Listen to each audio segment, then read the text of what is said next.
먼저 같이 기도하시겠습니다.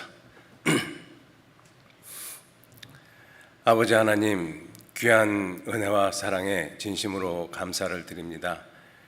하나님의 귀하신 사랑으로 저희들 구원해 주시고 또 지금 이 시간까지 주님의 거룩하신 몸된 교회 안에 머물도록 도와주시고 진리의 말씀으로 가르쳐 주시고 능력의 손길로 인도해 주심에 진심으로 감사를 드립니다. 주님께 받은 은혜와 사랑이 얼마나 큰 것인지 저희들 하루하루 지나가는 삶 속에서 더 깊이 깨달아 알 수 있도록 도와주시고 더 온전한 모습으로 그 은혜에 보답하는 귀한 삶을 살아가도록 한 사람 한 사람 기억하시고 일깨워 주옵소서. 저희들 다음 주부터 또 학예 수양회를 계획하고 있습니다. 이번 학예 수양회를 통해서도 주님을 찾고자 하는 영혼들, 천국에 가고자 하는 영혼들, 진리를 알고자 하는 영혼들, 그 간절한 영혼들을 주님께서 보내주시고 그들이 진리의 말씀을 듣고 구원함을 받을 수 있도록 주님께서 친히 앞서 역사하시고 인도해 주옵소서. 그 일에 우리들 모두 귀히 쓰임받는 도구로, 그릇으로 주님께서 사용해 주시기를 간절히 의지하고 부탁드립니다. 그 일을 위해서 수고하시고 기도하시는 그 모든 손길 위에 주님 함께 해주시고 또 한 주간 말씀을 맡으신 목사님들에게도 귀한 주님의 능력으로 함께 해주시고 인도해 주옵소서.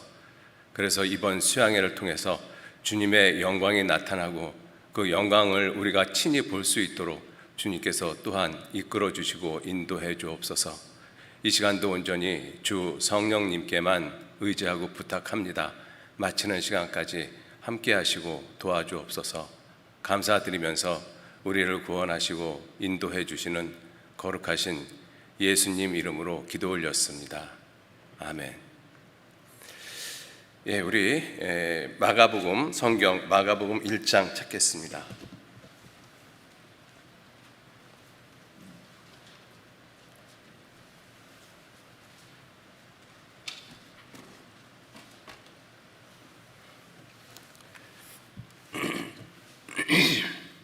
죄송합니다.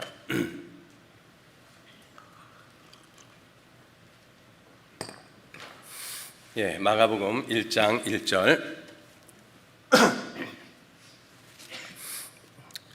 찾으셨으면 1장 1절 한 절 말씀만 같이 읽도록 하겠습니다.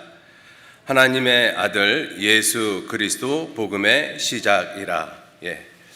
오늘 말씀의 주제는 마가복음 1장 1절 하나님의 아들 예수 그리스도 복음의 시작이라, 이 말씀을 통해서 복음에 대해서 우리가 익히 알고 있는 내용이고 또 말씀이지만 수양회를 앞두고 이 복음에 대해서 한번 깊이 생각하시는, 그래서 내가 받은 구원 또 이 복음이 얼마나 소중한 것인가를 말씀을 같이 상고하는 시간 가운데서 깊이 생각하시고 그리고 수양회를 준비하시는 그러한 마음을 가지셨으면 좋겠습니다.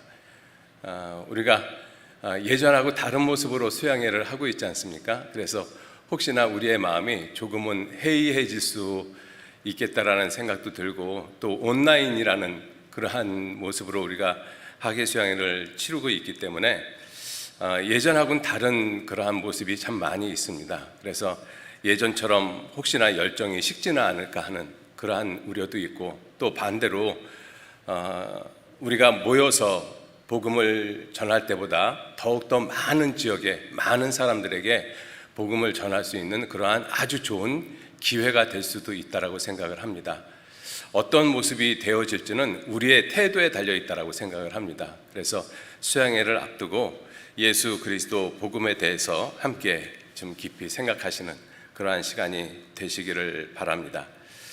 이 하나님의 아들 예수 그리스도 복음의 시작이다, 이 말씀을 통해서 작은 소주제 세 가지를 좀 생각을 해봤습니다. 첫 번째는 복음의 시작, 그리고 두 번째는 복음으로 시작, 그리고 마지막 세 번째는 복음 안에서 시작, 이 세 가지 작은 소주제를 통해서 예수 그리스도의 복음은 나에게 무슨 의미가 있을까, 이것을 같이 생각을 해보셨으면 좋겠습니다. 이 복음, 예수 그리스도의 복음의 시작이다, 이렇게 말씀을 하고 있는데요. 실제로 복음서라고 일컬어지는 문서들은 고음 문서를 살펴보면 약 한 50종류가 넘게 있다라고 합니다. 그래서 우리들이 좀 생소하지만 이 고문서 가운데서는 베드로 복음서도 있고 빌립 복음서도 있고 도마 복음서도 있고 그리고 유다 복음서도 있습니다. 그리고 아르메니안 복음서도 있고 아라비안 복음서도 있고 그렇게 복음서가 한 50종류 있다라고 합니다. 그런데 성경, 하나님의 성령으로 기록되어진 이 성경에서는 오직 마태, 마가, 누가, 요한 이 네 복음서만 정경으로 인정을 하고 있습니다. 그 4복음서에서 복음의 시작이 어떻게 시작되는가 하면 마태복음 1장 1절에는 여러분들이 잘 알고 있는 것처럼 아브라함과 다윗의 자손 예수 그리스도의 세계, 계보, 족보라고 말씀하고 있습니다. 그래서 마태복음은 예수님의 족보로 예수 그리스도의 복음을 시작을 하고 있습니다. 그리고 마가복음은 우리가 지금 찾은 것처럼 마가복음 1장 1절에는 하나님의 아들 예수 그리스도의 복음의 시작이라. 여기서 잠깐, 지금 제가 오늘 컴퓨터를 통해서 말씀을 스크린에다가 프로젝트 해드리고 있습니다.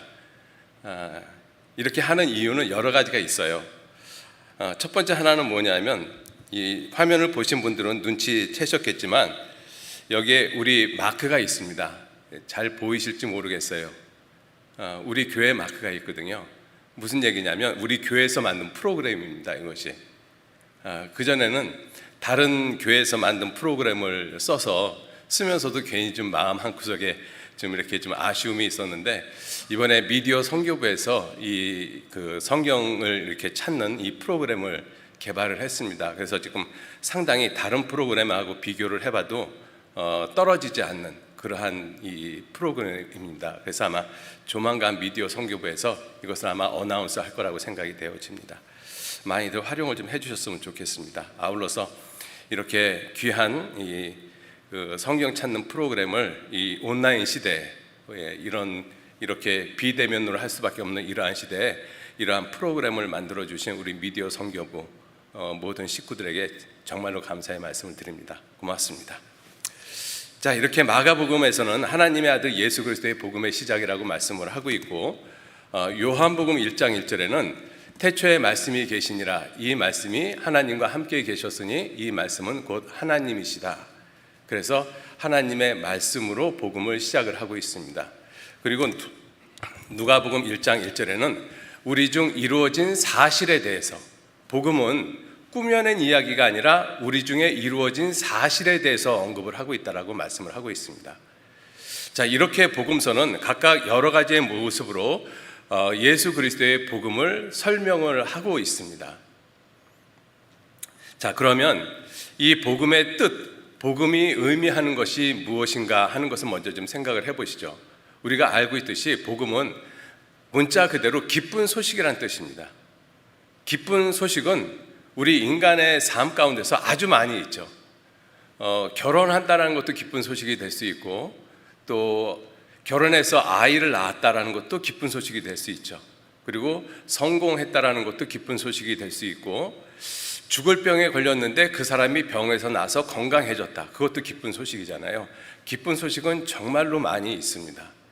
그런데 오직 예수 그리스도의 복음만 성경은 온 백성에게 미칠 가장 큰 기쁜 소식이라고 말씀을 하고 있습니다. 누가복음 2장 10절 말씀에 온 백성에게 미칠, 그죠? 어떤 한 민족에게가 아니라 온 백성, 지구상에는 많은 민족들이 있지 않습니까? 그 모든 민족에게 미칠 작은 기쁨의 소식이 아니라 큰 기쁨의 소식. 왜 큰 기쁨의 소식이라고 말씀을 하셨는가 하면 예수 그리스도의 복음은 지옥 갈 수밖에 없는 사람들이 천국 갈 수 있다라는 것을 우리에게 선포하고 있는 말씀이기 때문에 그렇습니다. 그래서 모든 사람들은 다 죄인이지 않습니까? 지옥 갈 수밖에 없는 죄인들입니다. 그러한 지옥 갈 수밖에 없는 죄인들에게 가장 큰 기쁨의 좋은 소식이 무엇이냐? 너 천국 갈 수 있다. 이것만큼 기쁜 소식은 없을 거라고 생각을 합니다. 예수 그리스도의 복음이 가장 큰, 온 백성에게 미칠 가장 큰 기쁨의 좋은 소식이 되는 이유는 천국과 지옥이 분명히 실존하고 있기 때문에 그렇습니다. 만약에 천국과 지옥이 실존하지 않는다면 예수 그리스도의 복음은 거짓이죠. 세상에서 가장 큰 거짓이 예수 그리스도의 복음입니다. 그런데 성경은 예수 그리스도의 복음을 온 백성에게 미칠 가장 큰 기쁨의 좋은 소식이라고 말씀을 하고 계십니다. 이유는 천국과 지옥이 실존하고 하나님이 계시기 때문에 그렇습니다. 그리고 우리 모두는 지옥 갈 수밖에 없는 죄인이기 때문에 그래요. 그것들이 하나도 빠진 이 거짓말이 되어진다라고 하면 예수 그리스도의 복음은 기쁜 소식이 절대로 아니죠. 세상에서 가장 큰 거짓인 것입니다. 그러나 성경은 온 백성에게 미칠 큰 기쁨의 좋은 소식이라고 그렇게 말씀을 하고 있습니다. 이 복음이 언제 시작이 되었을까요? 이 복음은 인간이 죄를 지면서부터 복음은 이미 시작이 되어졌습니다. 아담과 하와가 선악과를 먹지 말라라고 했는데 선악과를 먹으면서 죄가 시작이 되어졌어요. 한 사람으로 말미암아 죄가 세상에 들어왔다. 로마서 5장 12절에 그렇게 말씀하고 있지 않습니까? 자, 그때 하나님께서는 뭐라고 말씀하셨는가 하면 창세기 3장 15절에 이 뱀에게 하시는 말씀 가운데서 내가 너로 여자와 원수가 되게 하고 너의 후손도 여자의 후손과 원수가 되게 하리니 여자의 후손은 내 머리를 상하게 할 것이요 너는 그 발꿈치를 상하게 할 것이라. 여자의 후손, 우리가 이미 알고 있듯이 예수 그리스도를 말씀하고 있습니다. 예수 그리스도를 보내주시겠다라는 이 복음의 내용이 이미 인간이 죄를 지면서부터 시작이 되어졌어요. 시간적으로는 이렇게 인간이 죄를 지면서부터 복음은 시작이 되어졌지만 실제 복음의 시작은 언제 복음이 시작이 되어졌는가 하면 인간이 창조되기 전에, 세상을 창조하기 전에 이미 하나님은 이 복음을 계획을 하셨습니다.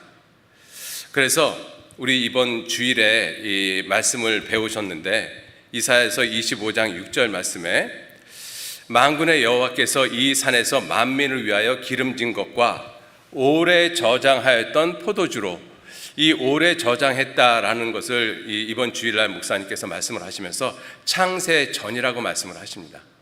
창세전, 오래 저장했던 포도주, 예수 그리스도의 피, 예수 그리스도의 피로 말미암아 모든 사람이 구원을 받을 수 있는 것을 이 창세전에 계획을 하셨습니다. 그래서 복음의 진정한 시작은 언제냐면 인간이 창조되어지기 전, 창세전이라고 성경은 분명히 말씀을 하고 있죠. 디도서 1장 2절 말씀에 영생의 소망을 인함이라. 이 영생은 영원히 사는 것이죠. 거짓이 없으신 하나님이 영원한 때 전부터 약속하신 것이다. 오래 저장하였던 포도주, 영원한 때 전부터 약속하신 것, 다 동일한 의미죠. 영원 전부터, 이 세상이 창조되기 전부터 이미 복음은 하나님의 마음속에서 계획되어졌던 것입니다. 디모데후서 1장 9절 말씀에도 하나님이 우리를 구원하사 거룩하신 부르심으로 부르심은 우리의 행위대로 하심이 아니고 오직 자기 뜻대로, 자기 뜻과 영원한 때 전부터 그리스도 예수 안에서 우리에게 주신 은혜대로 하신 것이라. 그리스도 예수 안에서 영원한 때 전부터 우리 안에서 은혜로 계획하신 것이 하나님의 복음, 예수 그리스도의 복음의 시작인 것입니다. 자, 그 예수 그리스도의 복음의 시작은 성경에서 여러 가지의 모습으로 우리에게 반복적으로 설명하고 계셔요. 에베소서 1장 3절 말씀에도 찬송하리로다 하나님 곧 우리 주 예수 그리스도의 아버지께서 그리스도 안에서 하늘에 속한 모든 신령한 복으로 우리에게 복 주시되 곧 창세 전에 그리스도 안에서 우리를 택하사 우리로 사랑 안에서 그 앞에 거룩하고 흠이 없게 하시려고 그 기쁘신 뜻대로 우리를 예정하사 예수 그리스도로 말미암아 자기의 아들들이 되게 하셨다. 곧 창세 전에. 그래서 복음의 진정한 시작은 하나님으로부터 시작이 되어졌고, 언제 시작이 되어졌는가 하면 창세 전에 시작이 되어졌습니다. 참 놀라운 것이죠. 내가 세상에 있기 전에 나를 구원하실 그것을 이미 계획을 하셨다라는 것입니다. 그게 하나님의 은혜고 그것이 하나님의 사랑이잖아요. 그죠? 우리는 그 은혜와 사랑을 입은 사람들입니다. 그래서 복음에 대해서 성경은 어떻게 설명하고 있는가 하면 복음을 로마서 1장 2절 말씀에 이 복음은 하나님이 선지자들로 말미암아 그 아들에 관하여, 그 아들 예수님이시죠? 그 아들에 관하여 성경에 미리 약속하신 것이라. 성경에 미리 약속하신 것. 이 성경에 미리 약속하신 그 내용을 크게 생각을 해보면 크게 세 가지가 있습니다. 첫째는 그리스도를 보내주시겠다. 그리스도를 보내주시겠다. 두 번째는 그 그리스도께서 오시면 모든 사람의 죄를 용서하시겠다. 그리고 세 번째는 그 사실을 믿는 사람에게, 그죠? 그 사실을 믿는 사람에게는 영원한 복을 주겠다. 영원한 생명을 주시겠다. 이것이 그 아들에 관하여 성경에 미리 약속하신 가장 핵심적인 내용입니다. 그리스도를 보내주시겠다. 그리고 그 그리스도가 오시면 우리의 모든 죄를 다 용서해 주시겠다. 그리고 그 사실을 믿는 사람에게는 영원한 생명을 주시겠다. 그것이 예수 그리스도 복음에 대한 핵심의 내용인 것입니다. 자, 그리스도를 보내주시겠다는 약속은 오래전서부터 하나님께서 말씀을 하고 계십니다. 창세기 3장 15절에 이미 말씀을 하고 계시잖아요. 모세를 통해서도 말씀하시기를 신명기 18장 15절 말씀에 내 하나님 여호와께서 너희 중 내 형제 중에서 나와 같은 모세와 같은 선지자 하나를 너를 위하여 일으키시리니 너희는 그를 들을지니라. 모세와 같은 선지자 하나를 갖다가 보내주시겠다라고 말씀을 하셨어요. 자, 그리고 18절에도 내가 그들의 형제 중에 너와 같은 선지자 하나를 그들을 위하여 일으키고 내 말을, 하나님의 말을 그 입에 두리니 내가 그에게 명하는 것을 그가 무리에게 다 고하리라. 그래서 예수님은 이 세상에 오셔서 내가 내 자유로 말하는 것이 아니라 아버지께서 내게 주신 것을 내가 너희에게 이루노라. 주님 그렇게 말씀을 하셨습니다. 예수님은 자기 자의로, 자기 생각으로 말씀을 하신 적이 단 한 번도 없으셔요. 그래서 예수님께서 말씀하시기를 요한복음 8장 26절 말씀에 내가 너희를 대하여 이스라엘 민족하고 이스라엘 제사장들, 종교가들하고 지금 대화하고 있는 내용입니다.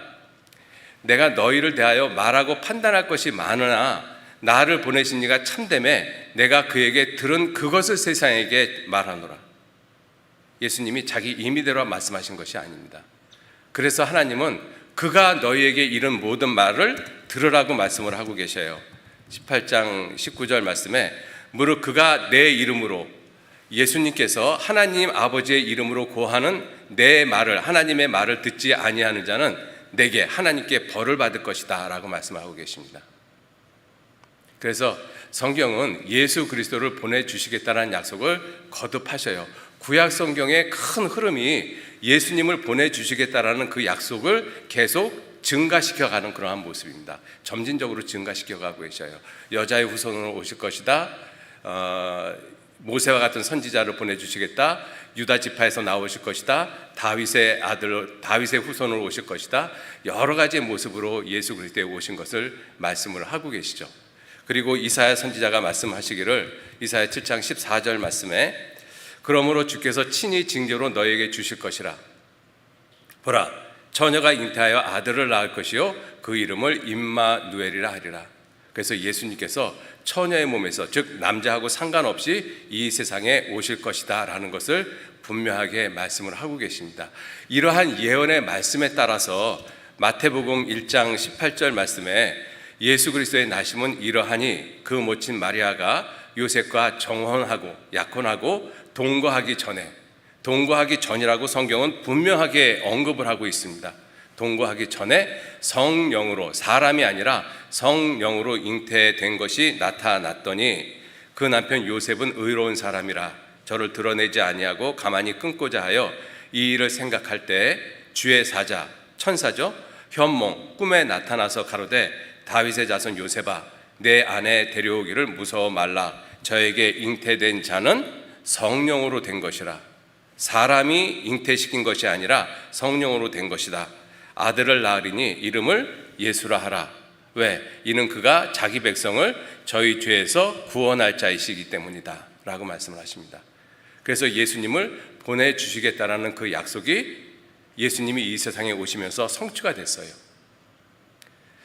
자, 두 번째, 그 아들에 관하여서 말씀하신 그 두 번째 내용이 무엇이냐? 그가 오시면 우리의 모든 죄를 다 담당하시고 우리를 대신해서 심판을 받으시겠다. 그래서 우리의 죄를 영원히 용서해 주시겠다.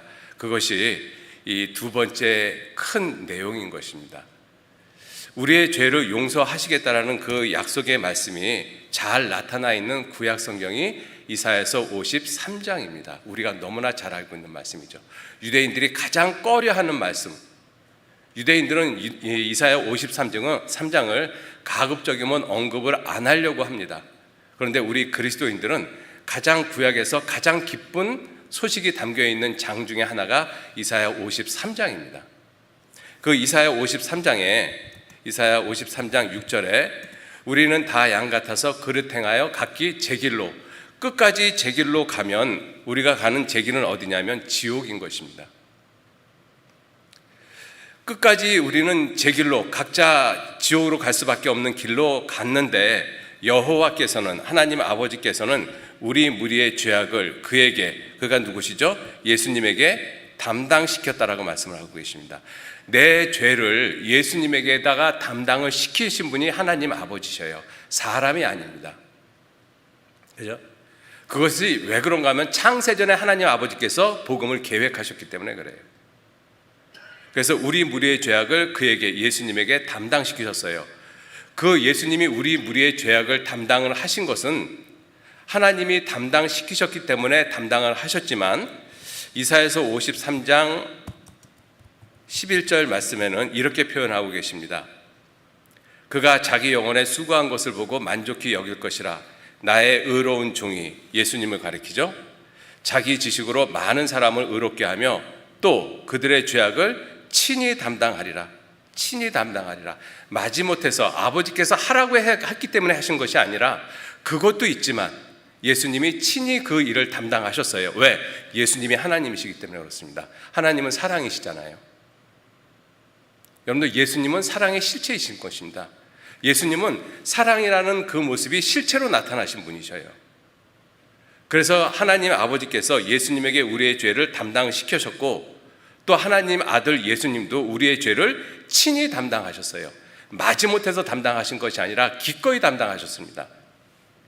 그래서 예수님께서 말씀하시기를 요한복음 10장 18절 말씀에 이를, 생명을 가리킵니다. 예수님의 생명. 이를 내게서 빼앗는 자가 있는 것이 아니라 내가 스스로 버리노라. 나는 버릴 권세도 있고 다시 얻을 권세도 있으니 이 계명은 내가 아버지께로부터 받았다. 예수님은 친히 우리를 위해서 목숨을 내어주신 분이십니다. 기꺼이. 그래서 우리의 모든 죄를 친히 담당하셨어요. 친히 담당하셨기 때문에 이사야 53장 5절 말씀에는 그가 찔림은 우리의 허물을 인하며, 왜 예수님이 찔리셨어요? 왜 예수님이 상하시고 왜 예수님이 채찍에 맞으셨습니까? 내 죄를 담당하고 계셨기 때문에 그래요.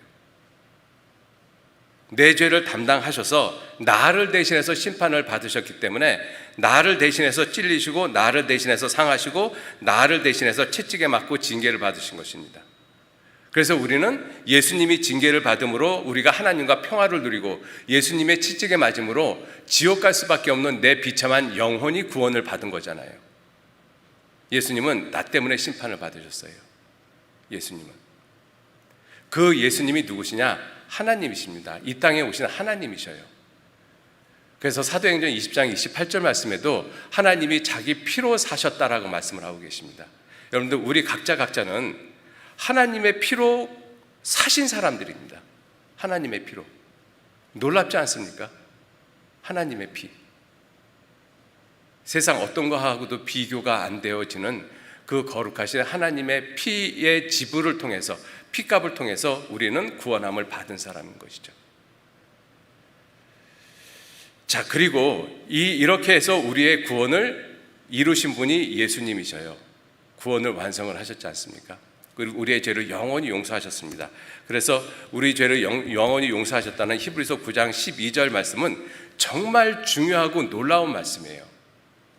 자기 피로 영원한 속죄를 이루셨다. 영원한 속죄가 아니면 구원이 아니기 때문에 그렇습니다. 속죄라고 해서 다 구원이 아니잖아요. 속죄가 구원이면 구약 성경에 이스라엘 백성들이 죄를 용서받는 속죄 제사를 드렸어요. 매년마다. 그것도 구원이라고 볼 수 있잖아요. 그 개인이. 그러나 성경은 뭐라고 말씀하셔요? 해마다 늘 드리는 바 같은 제사로 나오는 자들을 언제든지 온전케 할 수 없다. 히브리서 10장에 이렇게 말씀을 하고 계시잖아요.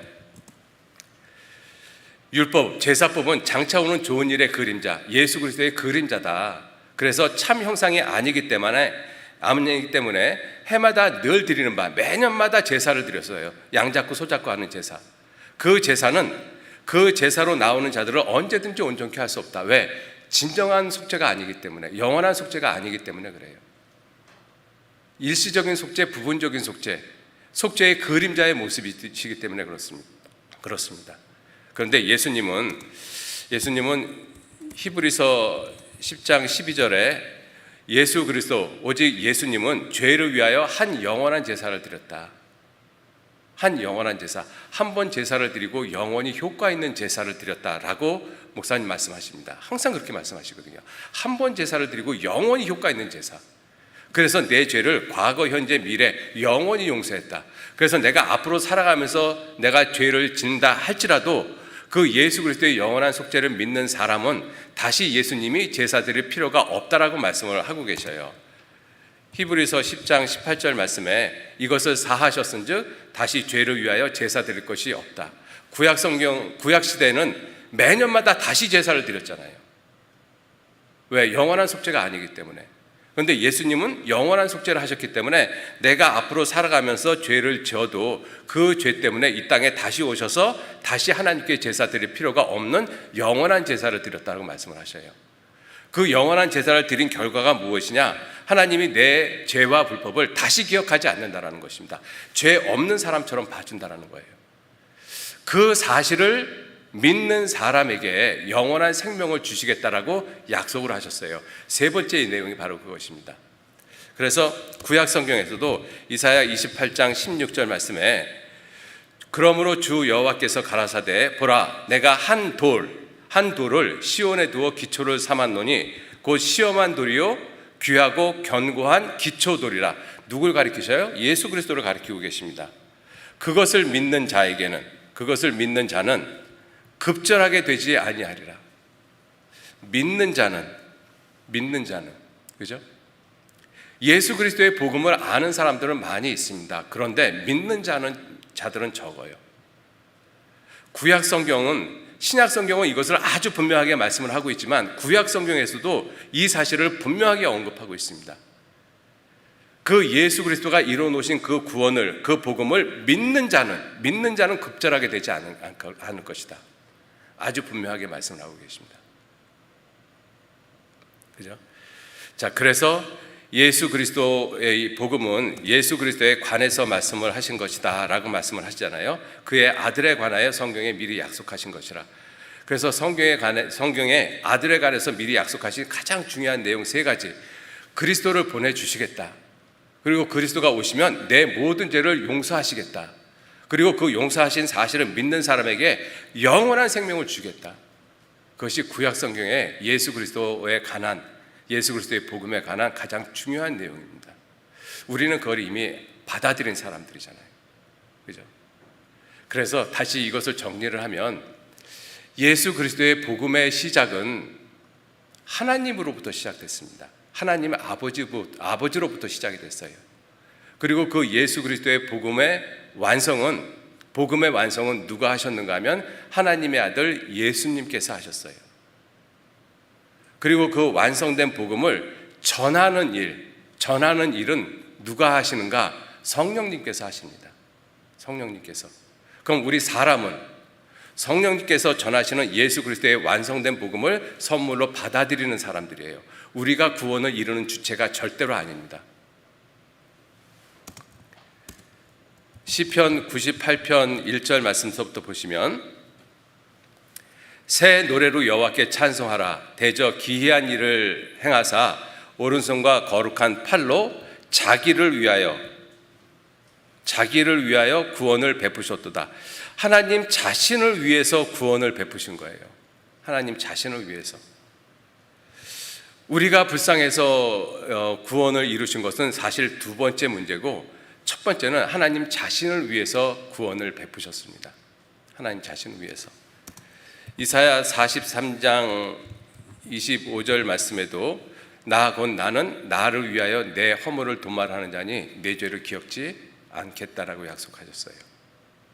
하나님 자신을 위해서 베푸신 구원이십니다.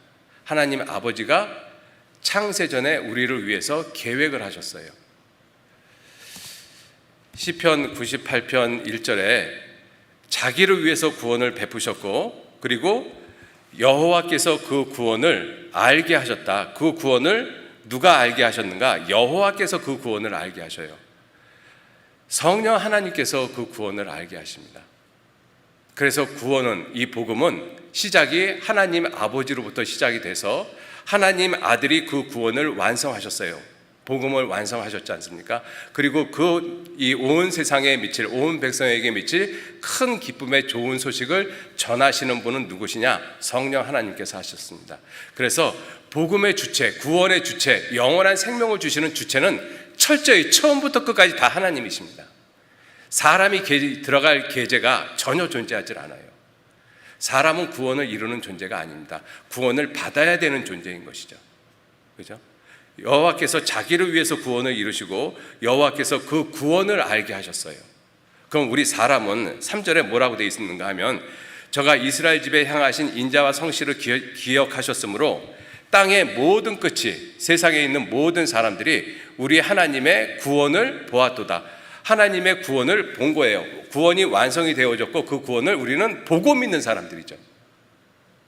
그래서 세례 요한이 와서 증거할 때도 요한복음 1장 29절 말씀에 이튿날 요한이 예수께서 자기에게 나오심을 보고 가로되 보라 세상 죄를 지고 가는 하나님의 어린 양이로다. 보라. 그죠? 보라. 구원의 주체가 하나님이시기 때문에 그렇습니다. 우리는 그 구원을 선물로 받아야 되는 존재들인 거예요.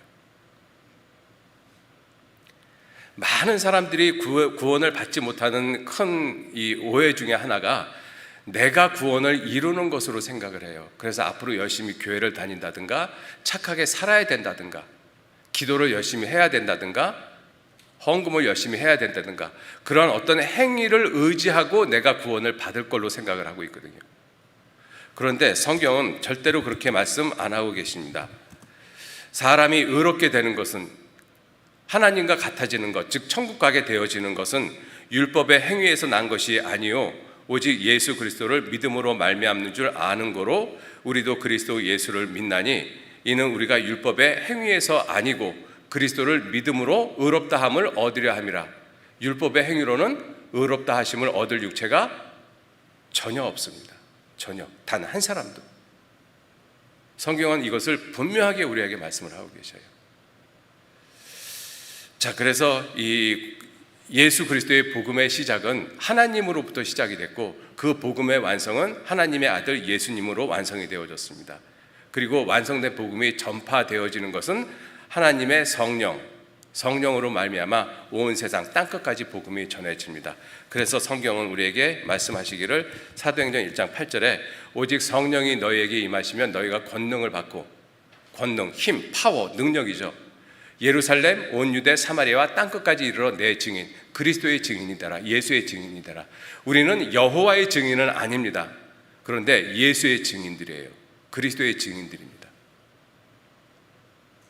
여러분들 우리가 예수 그리스도의 증인이라는 분명한 사실을 아셔야 돼요. 왜? 예수님이 우리를 보내셨기 때문에 그렇습니다. 그죠?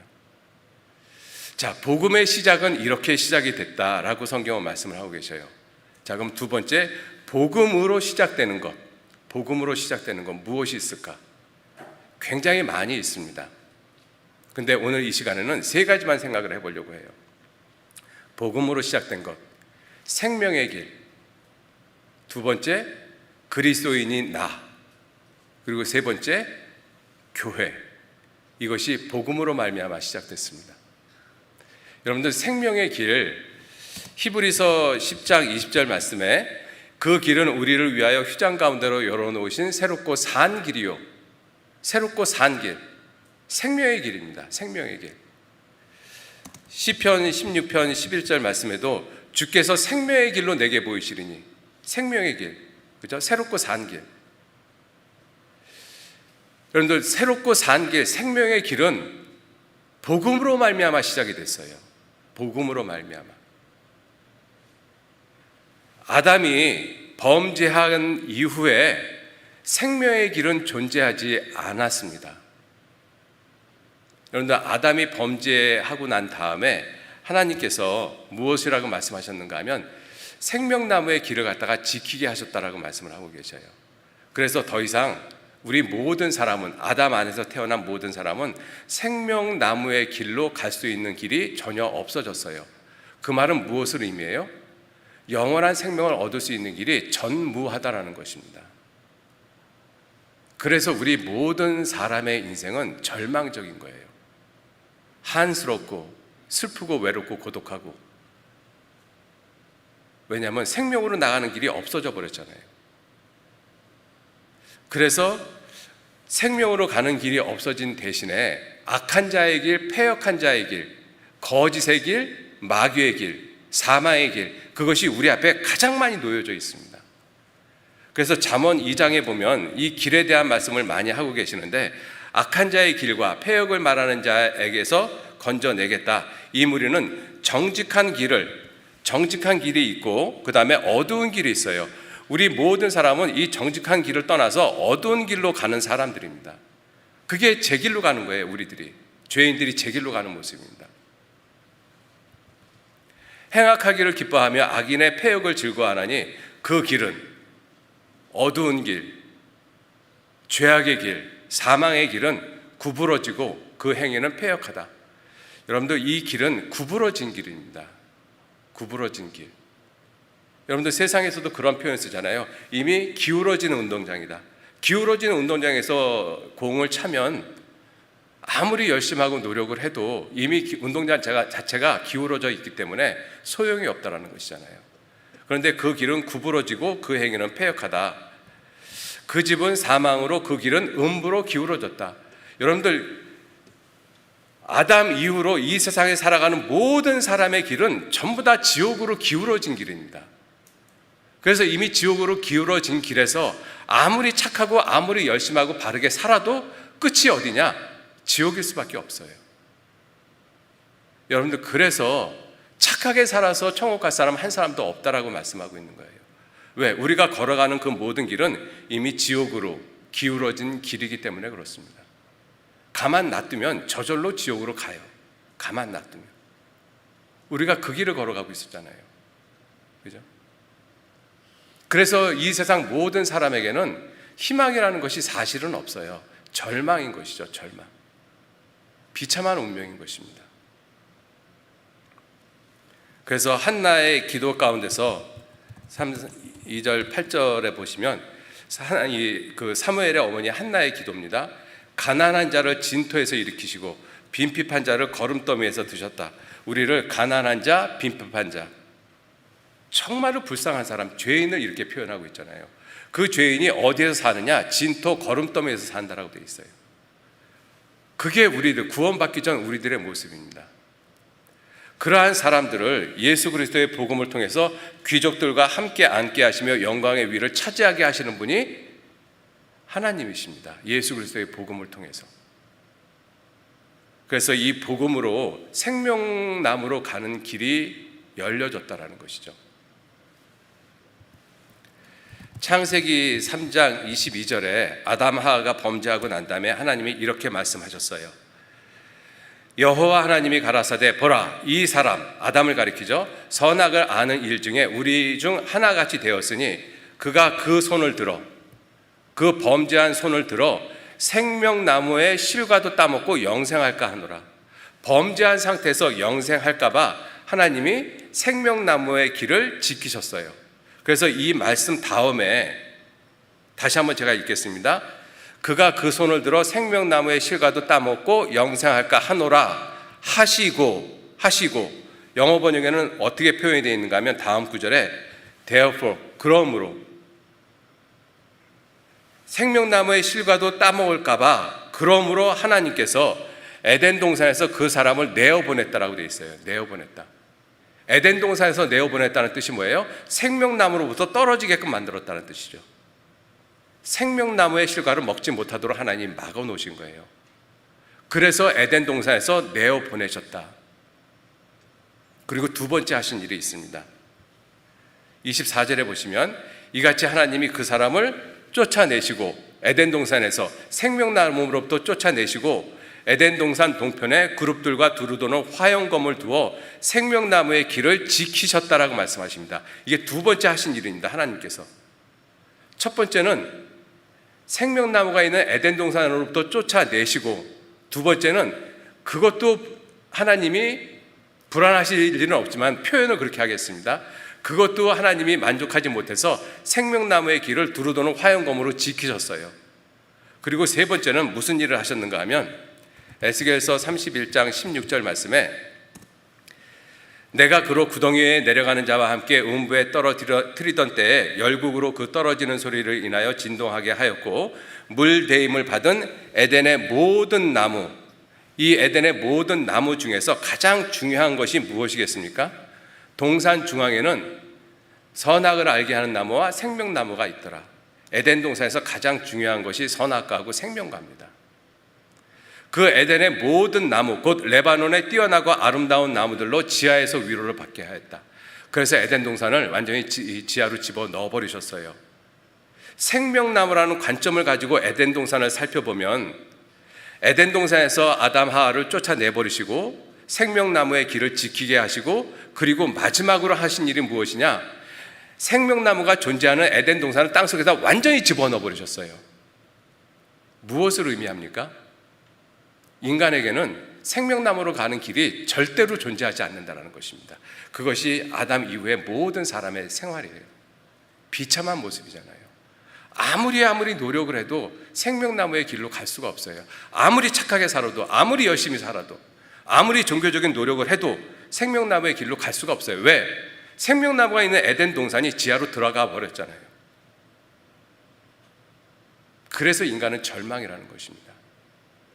가장 비참한 모습이죠. 그렇죠? 자, 그런데 그러한 인생에게 놀라운 소식이 전해졌잖아요. 놀라운 소식. 온 백성에게 미칠 큰 기쁨의 좋은 소식. 예수 그리스도의 복음입니다. 왜요? 그 복음으로 말미암아 무슨 길이 열렸어요? 히브리서 10장 20절 말씀에 그 길은 우리를 위하여 휘장 가운데로 열어놓으신 새롭고 산 길이다. 새롭고 산 길. 생명나무로 가는 길. 그 길이 열려졌잖아요. 그죠? 그래서 예수님은 이 생명으로 가는 길이 전혀 없는 그 모든 인생에게 이렇게 말씀을 하십니다. 요한복음 14장 6절 말씀에 예수께서 같이 한번 읽으실까요? 예수께서 가라사대 내가 곧 길이요 진리요 생명이니 나로 말미암지 않고는 아버지께로 올 자가 없느니라. 그런데 예수님은 이 생명의 길을 만들러 오셨어요. 복음으로 완성되어진 것이 이 생명의 길입니다. 복음으로 말미암아 형성되어진 그 길이 이 생명의 길이에요. 그죠? 그 놀라운 일을 누가 하셨는가 하면 예수님이 하셨어요. 예수님. 자, 그런데 우리가 살고 있는 이 시대는 정말 놀라운 시대의 모습입니다. 어떤 모습에서 놀라운 시대인가 하면 하나님이 생명나무의 길을 철저하게 지키셨잖아요. 오죽하면 생명나무가 있는 에덴 동산을 땅속에다 집어 넣어버리셨겠어요. 그런데 우리 시대는 인간 스스로 그 생명의 길을 얻으려고 노력하고 있는 시대예요. 무슨 말씀이냐 하면 우리가 살고 있는 시대에 이 바이오 테크놀로지라고 하는 생명공학이 이 자리를 잡고 있는 시대입니다. 서울대학교에 있는 그 교수 중에 한 분이 말씀을 하시기를, 그분의 말씀을 그대로 인용을 합니다. 지금 생화학 분야에서 논문의 90%가 전부 다 이 DNA 조작에 의한 연구 논문이라고 이야기를 해요. DNA를 갖다가 변형시키는 그러한 연구 논문이라고 합니다. 90% 이상이라고 이야기를 해요.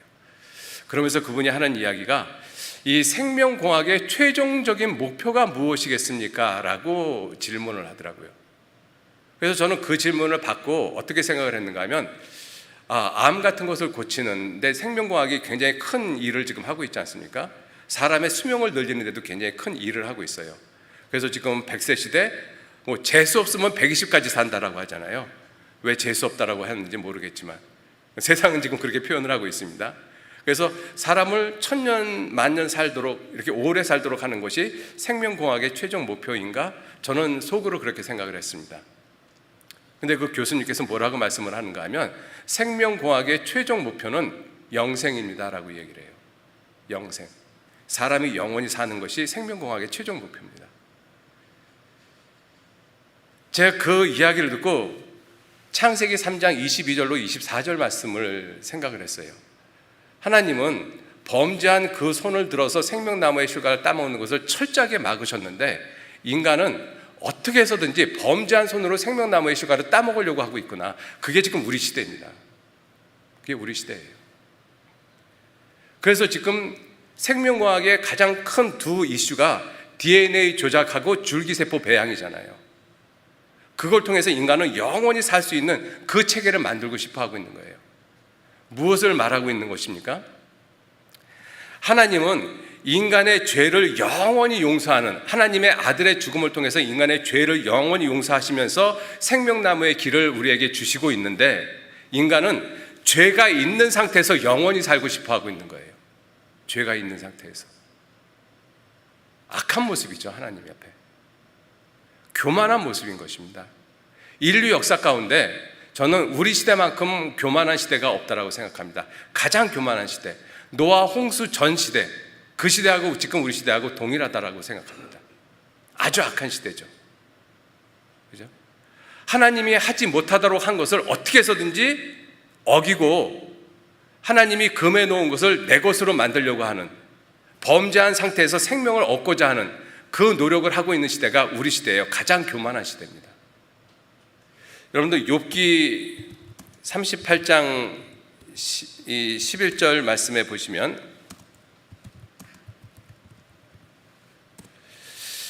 이 8절 말씀부터 제가 읽겠습니다. 바닷물이 태에서 나온 같이 넘쳐 흐를 때에 문으로 그것을 막은 자가 누구냐? 그때 내가 구름으로 그 의복을 만들고 흑암으로 그 강보를 만들고 계한을 정하여 문과 빗장을 베풀고 문이 있는데 이 문에다가 빗장을 쳤다라는 것입니다. 문이 있다라는 것은 열 수 있다라는 것이잖아요. 그런데 그 열려지지 못하도록 빗장을 갖다가 베풀었다라는 것입니다. 궁극적으로 문과 빗장을 베풀었다라는 것은 빗장을 깨뜨리고 문을 열면 통과할 수 있다는 의미를 갖고 있는 것이잖아요. 이 말씀을 하시면서 무엇을 말씀을 하셨는가 하면 이르기를 내가 여기까지 오고 넘어가지 못하리니 내 교만한 물결이 여기 그칠지니라 하시니라. 바다의 큰 물결을 교만한 물결이라고 표현하셨어요. 그 교만한 물결이 여기 그칠지라. 여기가 어디예요? 모래에서 그칠 것이다. 그래서 모래를 계한을 두었다라고 말씀을 하고 있잖아요. 그런데 우리 시대는 자연적인 현상도 그 하나님이 이 계한을 둔 그 모래로 넘어가는 시대, 바다에서 지진이 일어나면 쓰나미가 일어나서 육지를 덮치는 시대입니다. 교만한 물결이 하나님이 금에 놓으신 그 선을 넘어가는 시대잖아요. 자연도. 인간의 모습도 그렇다는 것입니다. 하나님이 금에 놓으셨어요. 이종 간의 교배를 금에 놓으셨습니다.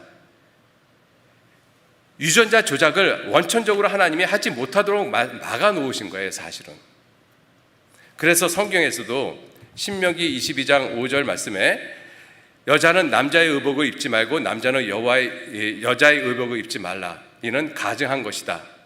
우리 시대는 하나님이 주신 성을 갖다가 자기 마음대로 바꾸는 시대잖아요. 하나님이 분명히 남자, 여자를 구분을 분명히 두셨습니다. 그것이 무너지고 있는 시대가 우리 시대예요. 그리고 또 말씀하시기를 내 포도원에 두 종자를 섞어 뿌리지 말라. 두 종자, 이종교배하지 말라라고 말씀하시잖아요. 소와 나귀를 결의하여 갈지 말라. 양털과 배실로 섞어 짠 것을 잊지 말라. 종과 종 간의 구별을 분명히 두셨습니다, 하나님은. 근데 지금 우리 시대에 생명과학이라는 이 과학을 이용을 해서 DNA 조작을 통해 가지고 종과 종 간의 교배를 갖다가 하고 있는 시대예요. 여러분들, 이미 우리는 그 시대에 살고 있습니다. 그러한 음식물을 먹고 있어요.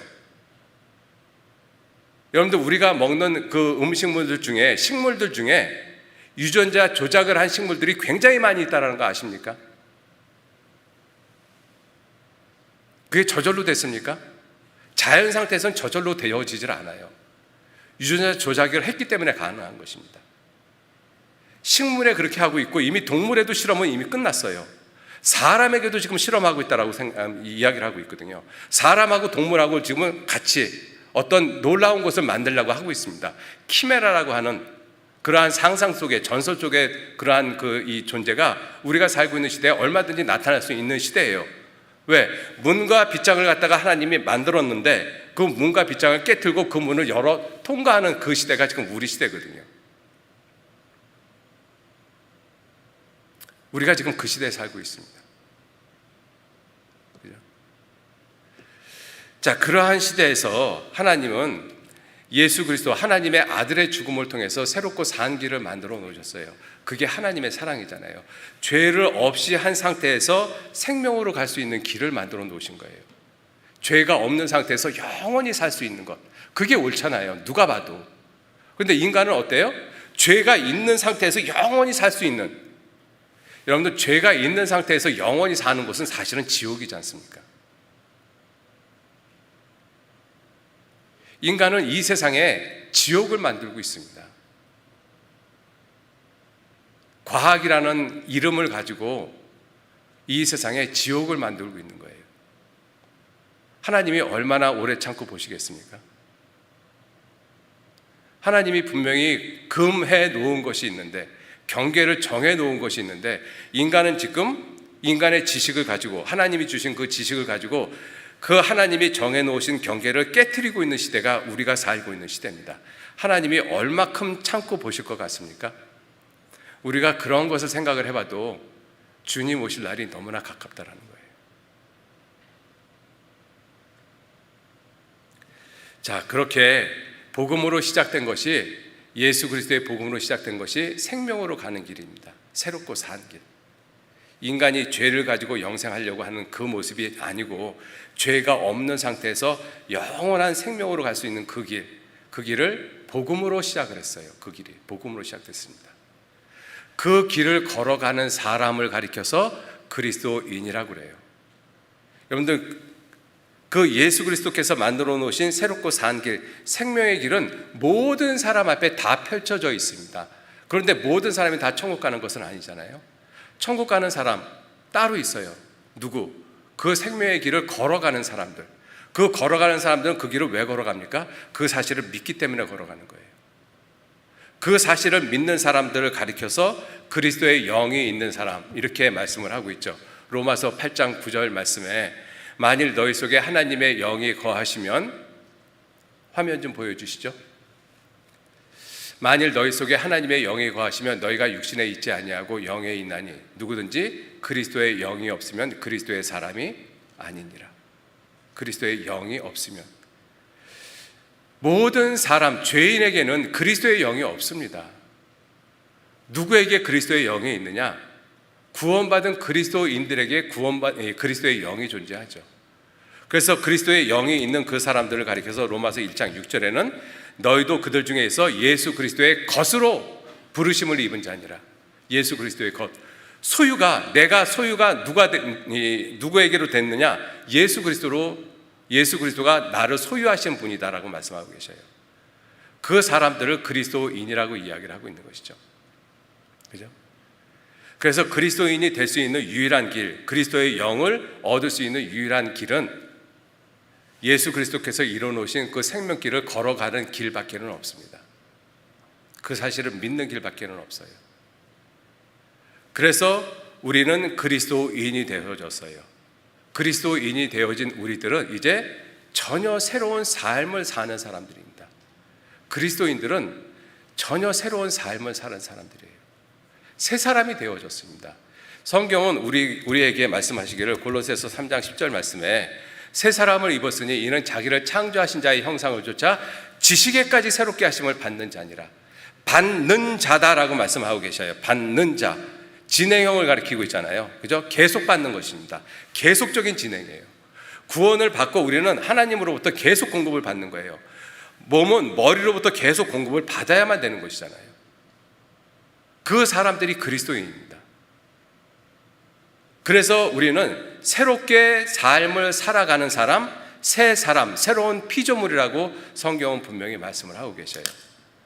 우리의 온 영과 혼과 몸이 우리는 새롭게 되어졌습니다. 에스겔서 36장 26절에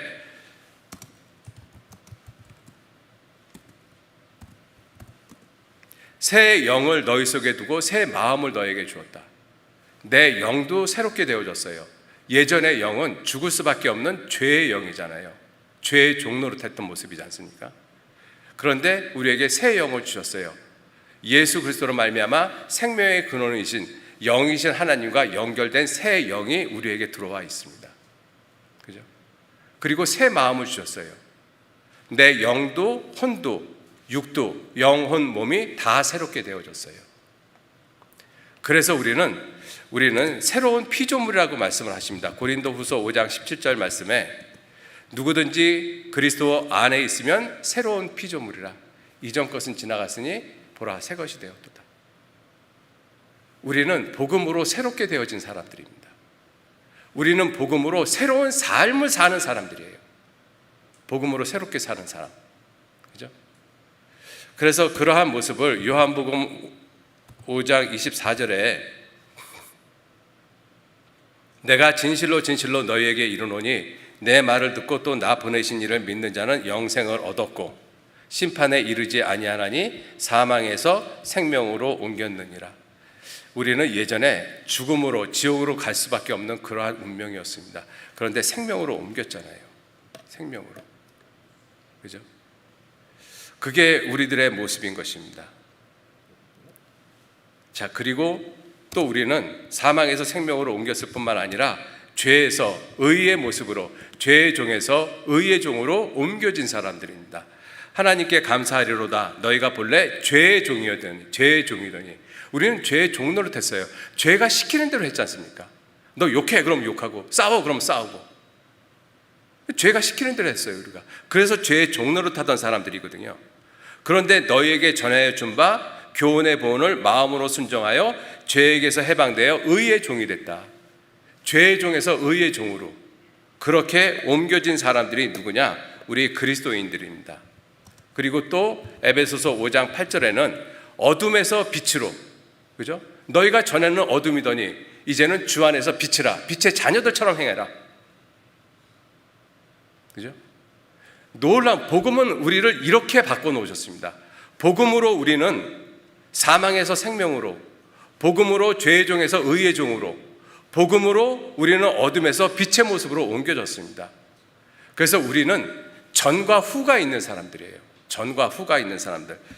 에베소서 2장 3절 말씀에 전에는, 구원받기 전에는 우리도 다 그 가운데서 행하여 우리의 육체의 욕심을 따라 지내며 육체와 마음에 원하는 것을 하여 다른 이들과 같이 본질상 진노의 자녀였던 모습이 구원받기 전 우리의 모습이잖아요. 구원받기 전. 그러나 구원받은 이후에는 빛의 자녀들처럼 행하라.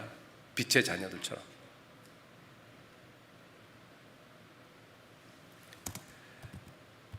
디도서 3장 3절 말씀에도 전에는, 구원받기 전에는 우리도 어리석은 자요, 순종치 아니한 자요, 속은 자요, 각색 정욕과 행락에 종노릇한 자요, 악독과 투기로 지낸 자요, 가증스러운 자요, 피차 미워하는 자였다. 구원받기 전에 이게 내 모습이잖아요. 실제로 부인하지 못하지 않습니까? 그죠? 구원받기 전에.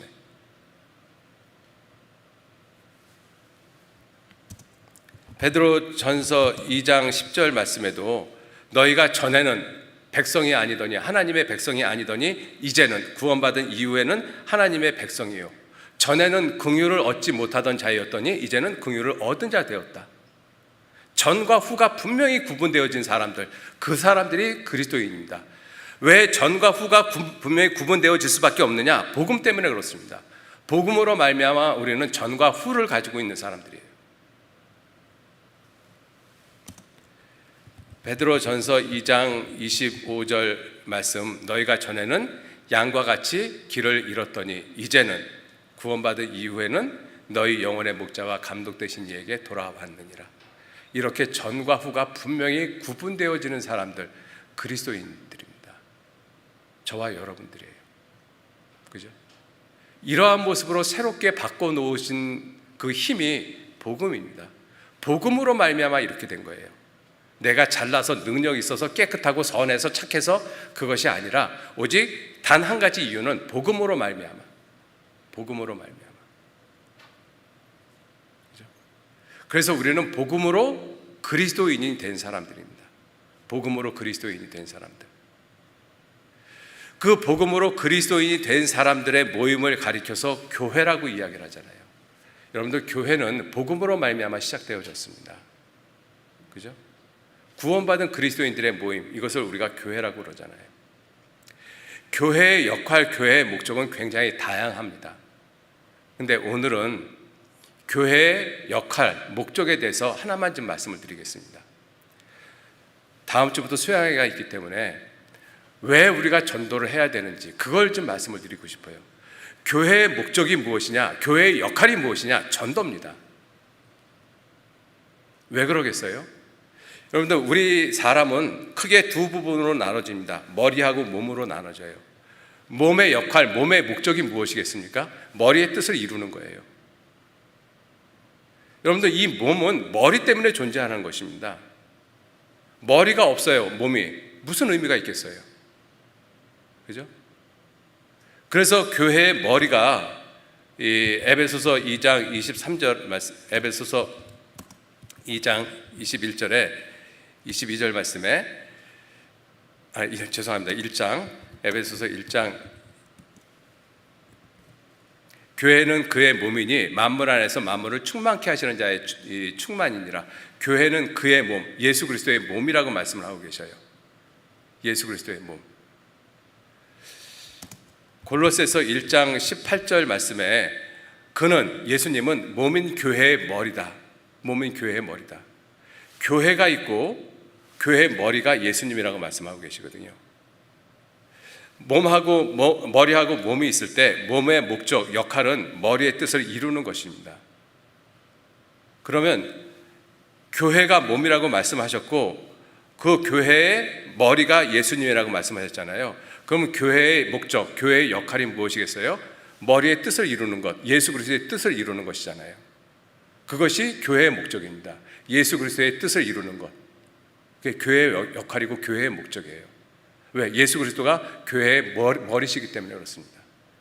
자, 그러면 교회의 뜻과 목적을 알기 위해서는 결국은 예수님의 뜻과 목적이 무엇이겠는가 하는 것이에요.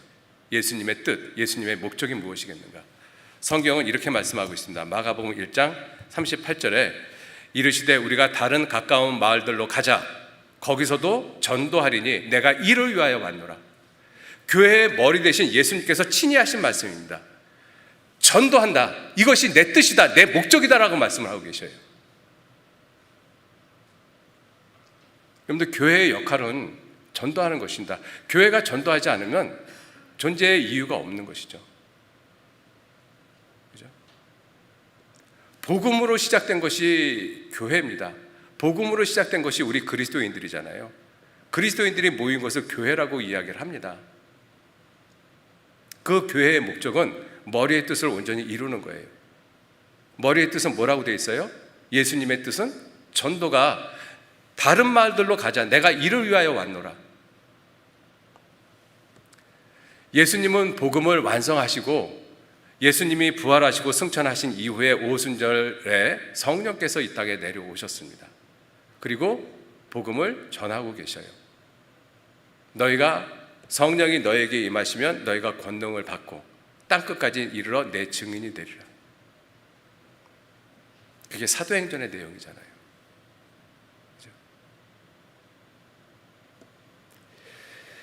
예수 그리스도께서 뜻하고 계획하신 것, 이 복음을 전하는 일입니다. 사도행전 20장 24절에 나의 달려갈 길과 주 예수께 받은 사명, 주 예수께 받은 사명이 있어요. 받은 사명. 내가 스스로 계획하고 목적해서 내가 세운 사명이 아닙니다. 주 예수님께 받은 사명이 있어요. 예수님께 받은 사명. 그것이 무엇이냐? 곧 하나님의 은혜 복음 증거하는 일, 은혜 복음 증거하는 일, 전도하는 일이잖아요. 이것이 모든 그리스도인들에게 주어진 사명인 것입니다. 모든 그리스도인들에게, 저와 여러분들에게 주어진 사명인 거예요. 예수 그리스도께로부터 받은 사명입니다. 이 주 예수께 받은 사명, 복음 전하는 일, 굉장히 크고 원대하잖아요.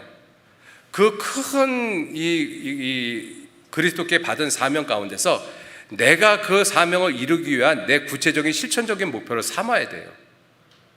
바울은 그래서 복음을 전하는 일로, 더디오는 바울 사도가 말씀하는 것을 대필하는 일로, 두기고는 그것을 전하는 일로 예수 그리스도께 받은 사명을 다한 사람들입니다. 각자 사람들에게, 구원받은 그리스도인들에게 주신 달란트가 다 달라요. 그 달란트에 맞게끔 그리스도의 복음을 위해서 사는 삶, 그것이 내가 그리스도 예수께 받은 사명을 구체적으로 내 삶 가운데 이루는 것입니다. 그죠? 그 사명이 우리 모두에게 다 있어요. 그 사명이. 그리스도인들이 전도하지 않는다라고 하면, 죄송합니다, 이렇게 표현을 해서, 지금 주님 앞에 가시는 것이 100번 낫습니다. 정말입니다.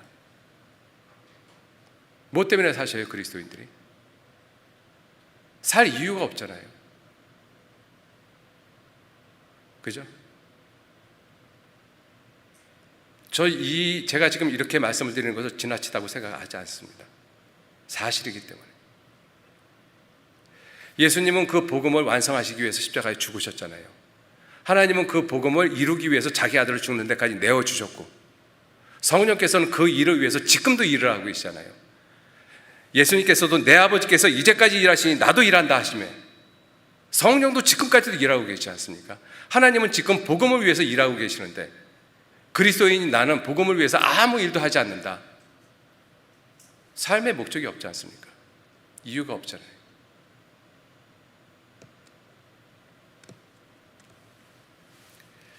우리가 복음을 전하는 그 이유 중에 또 하나는 세상 사람들이 헛된 일에 분요하고 있기 때문에 그렇습니다. 헛된 일에, 아무것도 아닌 그 헛된 일에 아주 바쁘게 살고 있어요. 아주 바쁘게. 헛된 일에 분요하며 재물을 쌓으나 누가 취하는지 알지 못하나이다.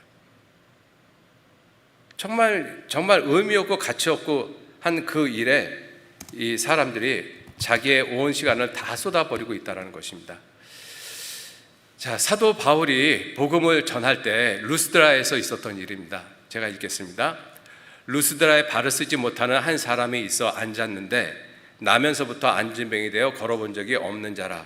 바울의 말하는 것을 듣거늘 바울이 주목하여 구원받을 만한 믿음이 그에게 있는 것을 보고 큰 소리로 가로되 네 발로 바로 일어서라 하니 그 사람이 뛰어 걷는지라.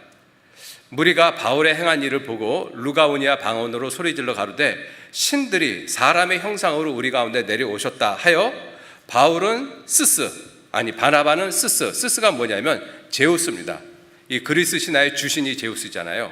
그 다음에 바울은 그 중에 말하는 자므로 헤르메스. 그리스 신화의 가장 중요한 두 신이 스스하고 헤르메스거든요. 그래서 이 바울이 그 안진뱅이 된 사람을 고치니까 야, 신들이 사람의 모양으로 이 땅에 내려왔다. 그래서 바울하고 바나바를 스스와 헤르메스라고 해서 제사를 드리려고 했던 거예요. 성박 스스 신당, 제우스 신당의 제사장, 그죠? 제사장이 소와 화관들을 가지고 대문 앞에 와서 무리와 함께 바울과 바나바에게 제사 드리고자 한 거예요. 왜? 신이니까. 그래서 바울과 바나바가 두 사도가 그 사실을 듣고 옷을 찢고 무리 가운데 뛰어들어가 소리질러 가로되 여러분이여 어찌하여 이런 일을 하느냐? 우리도 너희와 같은 성정, 너희와 똑같은 사람이라. 너희에게 복음을 전하는 것은 이 헛된 일을 버리고 천지와 바다와 그 가운데 만유를 지으시고 살아계신 하나님께로 돌아오라. 이것 때문에 우리가 복음을 지금 전하고 있는 것이다. 이 헛된 일을 제발 좀 그만둬라. 헛된 일을. 그런데 지금 우리가 살고 있는 이 시대에 많은 사람들이 이 헛된 일에 분요하고 있어요. 헛된 일에. 정말 헛된 일에 분요하고 있습니다. 여러분들, 복음을 전하는 여러 가지 이유, 목적이 있지만 가장 주된 이유 중에 하나가 이 헛된 일을 버리게 하는 거예요. 그리고 살아계신 하나님께로 돌아오게 하는 것입니다. 성경 미가서 찾겠습니다. 미가서, 구약성경 미가서 보시겠습니다. 미가서 2장 1292페이지 보시겠습니다.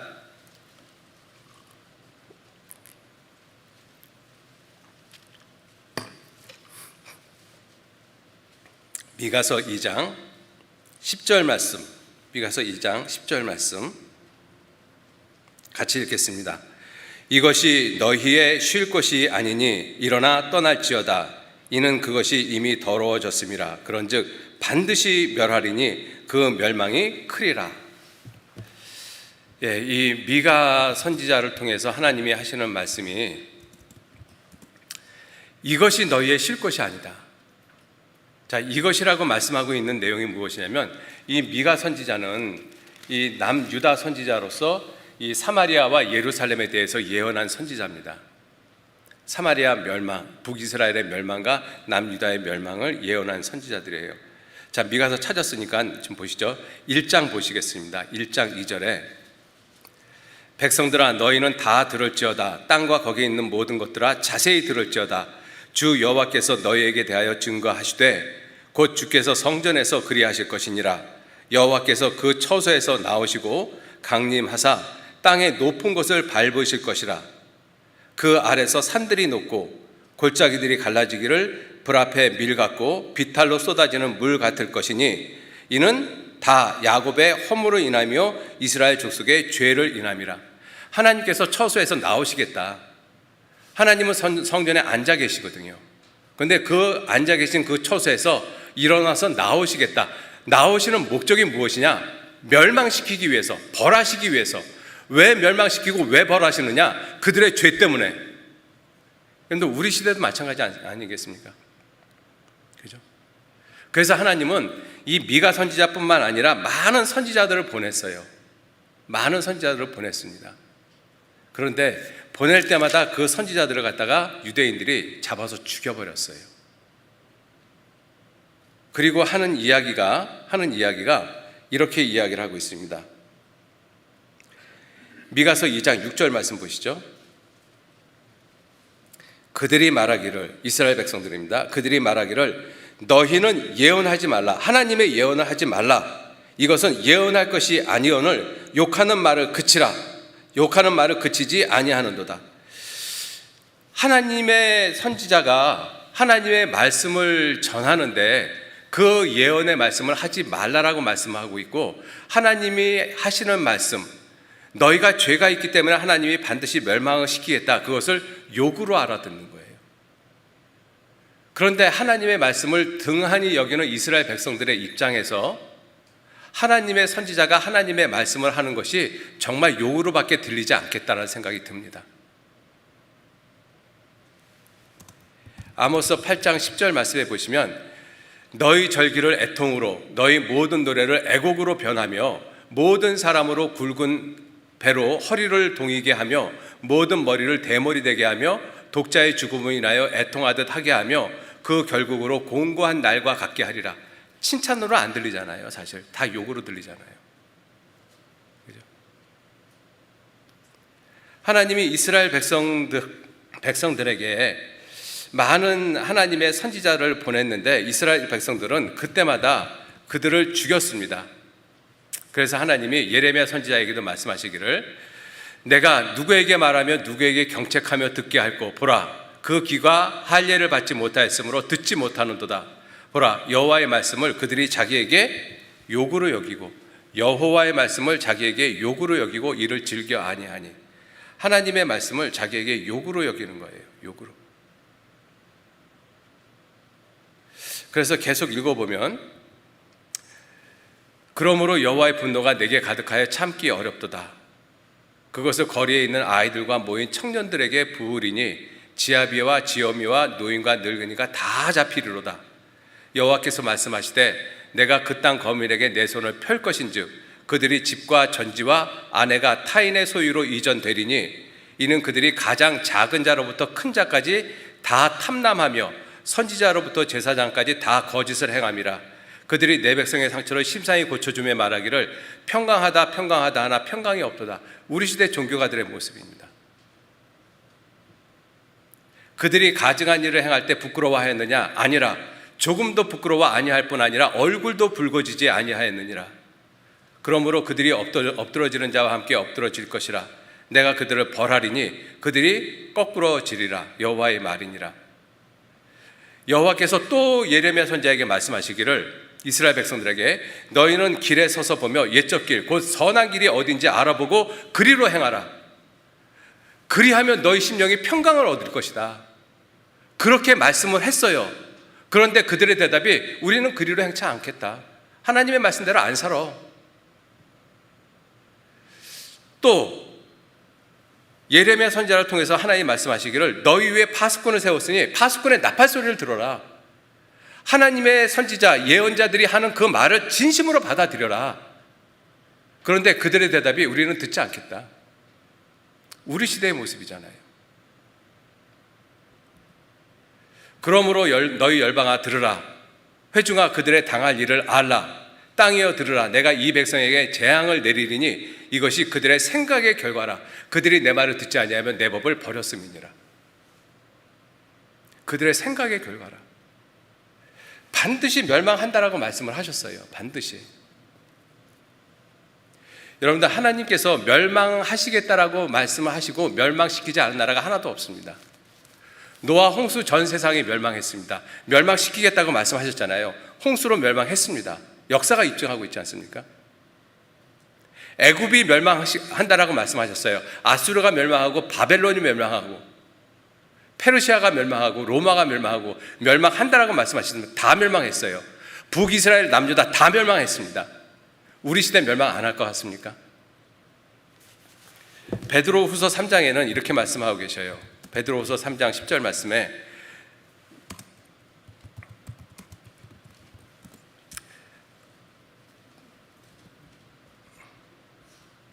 여기서 보면 6절 말씀부터 보시겠습니다.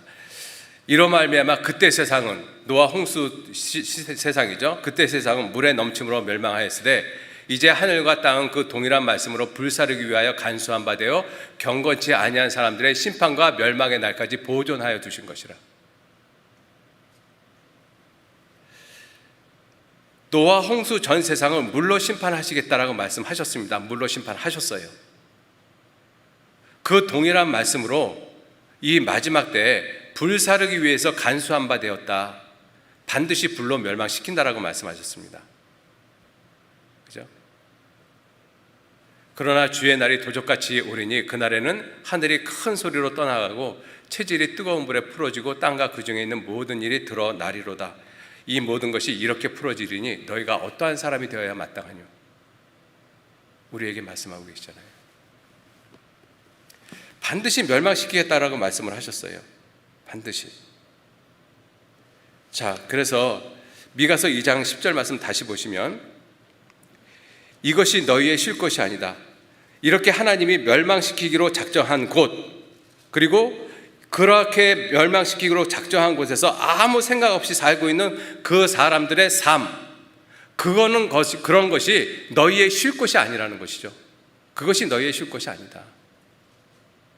지금 우리 시대로 보면 우리 시대에 살아가는 그 사람들의 삶의 모습,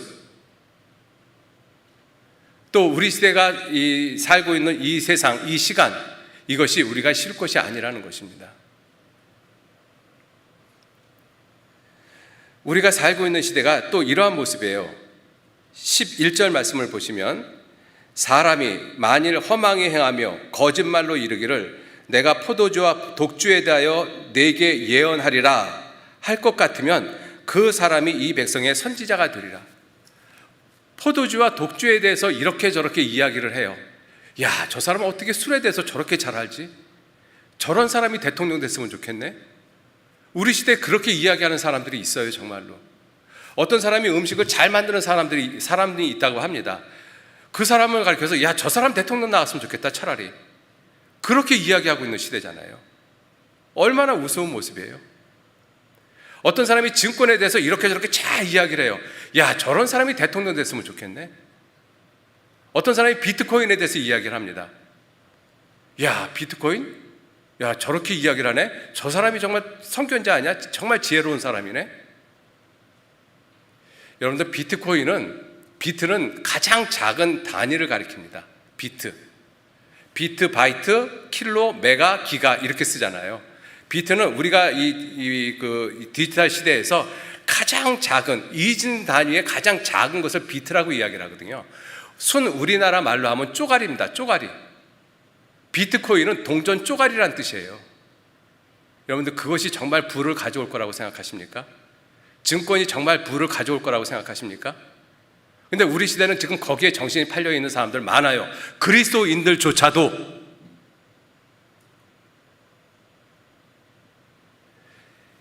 복음을 전하는 이유가 그 헛된 일을 버리게 하기 위해서 복음을 전하잖아요. 그런데 그 헛된 일을 버리게 하는 그리스도인이 그 헛된 일에 잡혀져 있어요. 그러면서 헛된 일을 버리게 하라고 이야기할 수 있겠습니까? 못하죠.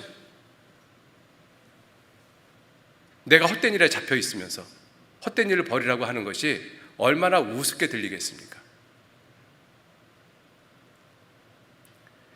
여러분들, 하나님 말씀 안에서, 복음 안에서 내가 먼저 깨끗해지지 않으면 안 돼요. 자, 그래서 다시 2장 10절 말씀, 이것이 너희의 쉴 것이 아니니 일어나 떠날지어다. 일어나 떠날지어다. 여기가 쉴 것이 아니라고 되어 있잖아요. 여러분들, 우리가 살고 있는 이 세상, 이 시간은 내가 지금 쉴 곳이 아닙니다. 일할 곳이에요. 하나님도 지금 일하고 계시지 않습니까? 하나님도 일하고 계셔요. 교회가 지금 일을 하고 있지 않습니까? 무슨 일? 그 예수 그리스도께서 우리에게 주신 일, 그리스도의 복음을 전하는 일. 예수님이 부활하시고 난 다음에 우리를 부르셨다라고 말씀하셨거든요. 아버지께서 나를 보내신 것 같이 나도 너희를 세상에 보내노라, 이렇게 말씀하셨잖아요. 우리 세상에 보냄을 받은 사람들입니다. 그 보냄을 받은 사람이 아무 일도 안 해요. 그럴 수는 없는 거잖아요. 그죠? 그 일할 기회가 이제 다음 주로 다가왔습니다. 일을 하셔야 돼요. 그들이 듣든지 아니 듣든지 여호와의 말씀이 이러하시다 하라. 자, 나머지 복음 안에서 시작은 제가 이 말씀은 다 드리지 못할 것 같은 생각이 들었어요, 처음부터. 그래서 이 복음 안에서 시작하는 것이 새로운 관계의 시작, 진정한 용서의 시작, 진정한 사랑의 시작, 그리고 진정한 행복의 시작이 복음 안에서의 시작이에요. 그래서 마지막으로 성경 한 곳을 찾아보면요, 신명기서 10장 13절 말씀에 내가 오늘날 내 행복을 위하여 내게 명하는 여호와의 명령과 규례를 지킬 것이 아니냐. 하나님이 우리에게 왜 명령하시느냐, 왜 복음 전하라고 그렇게 말씀하시느냐, 내 행복을 위해서 그렇게 말씀하시는 거예요. 왜냐하면 복음으로 말미암아 내가 견고하게 되어지거든요. 로마서 16장 26절 말씀에 여기 보시면 복음으로 능히 너희를 견고케 하실 예수 그리스도 우리의 하나님 아버지라고 표현되어 있습니다. 복음으로 우리가 견고케 되어지기 때문에 그래요. 복음 안에서 우리가 행복해지기 때문에 그렇습니다. 여러분들, 하나님이